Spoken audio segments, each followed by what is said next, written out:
Alright, so I'm here with Chad Woodward, and he's actually the head of Muskegon County Sheriff Dive Team. How are you doing there, Chad? Doing well, thank you. Yeah. So tell us about your training that's going on today, for example. Today we're just doing our winter familiarization training, letting our guys get used to the gear, make sure all the gear is set up for winter with ice diving and everything coming up. But we're also doing some underwater entanglement scenarios and some scenarios where divers may be entangled and need extra air brought down to them where we can switch them out. Right. Now, I notice you're down here in the Spring Lake, but we're from Muskegon County. Yeah, we're at the Spring Lake Aquatic Center. They were fortunate enough to let us have access to their pool. Pool access is getting harder and harder to find within the counties. Actually, in Muskegon County right now, there really is no access to pools. So. Yeah, that's such a shame because the dangerous work you guys do, you know, I mean, you put your lives on the line, and you think that the county would have a facility dedicated to emergency services, right, including a pool, right? Right, yeah, years ago we used to have a lot of access with all the high school pools that were around, but most of the high schools with the funding nowadays have had to either close their pools or limit access to outsiders. So. Right. How many people are currently on the team? Currently we're sitting at about 14 people on the team. Okay, and so the equipment, I noticed it's all state-of-the-art new stuff. I mean, we were fortunate enough in the last 5 to 10 years here to get some grant money. We are a self-funded team, so we are all volunteers. We are not funded at all by the county at all. Right. So we are fortunate enough to get some grant money though to purchase dry suits and BCs and some of the higher safety equipment like comm gear and that kind of thing. Right. Now, as far as getting called out onto the lakes, I know because I was with you guys at one time. Right. Like Gary Badinsky was what's happening with the Marine Division now? Is it still... right now the Marine Division leader would be John Yaks. Okay. He came on board about a year or so ago. They've had a few people change out in that role since Gary left, but we still have a Marine Division leader that runs the boat operations for us. All right, and like so it's 24-hour a day on call emergencies. Yeah, we're on call 24 hours a day through Central Dispatch 911 paging system. Yeah. If we have an incident, they page us out and we respond anywhere in the county, any time of day, any holiday, regardless. Right. So, as far as when was the last time you were called out?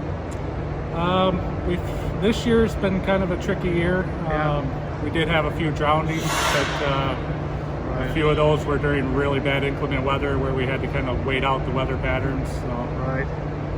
Yeah. So, as far as your maintaining your divers' skills, how often do you actually get to train? We train at least once a month. During the summer months, we'll train sometimes 2 or 3 times a month, but at a minimum, we put out a calendar with 12 trainings a year. Okay. We also have business meetings that we have every other month. Right.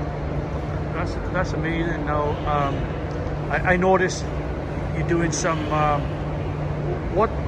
You did some entanglement situations? Yeah, we're sending divers down and tangling them up in some nets and ropes on the bottom. We have a mannequin body down there as if they found the body but then got entangled and needed a backup diver to come down and untangle them. Okay. And we bring an extra bottle down and switch out the air for them in case they were low on air.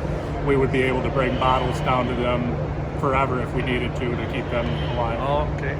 And I noticed the comm communications. Yeah, we have full hardware comm communications, and we also have wireless communications as well. Okay. We're a volunteer team, so we're community funded through businesses, organizations like your Lions and Vikings, Eagles, those kind of things have helped us out over the years.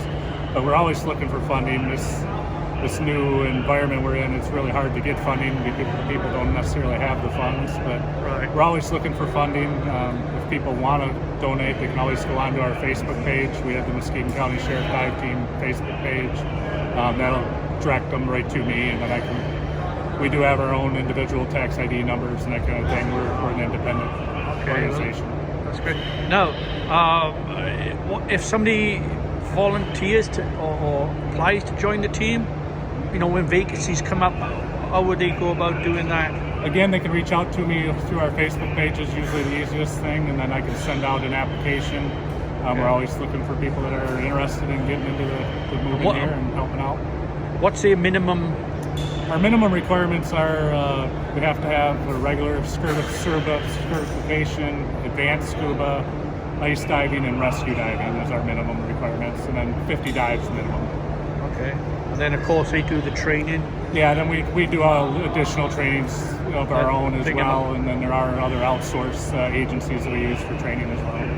Now, I also heard that you do have a robot, and yeah, we're fortunate now to, on the Marine Division and Dive Team, have a underwater robot that has sonar capabilities.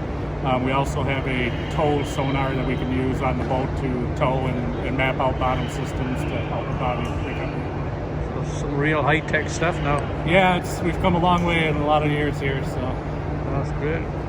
Well, thank you, Chad, and hopefully we can come back and catch you on some other training. Yes, please do. Thank you.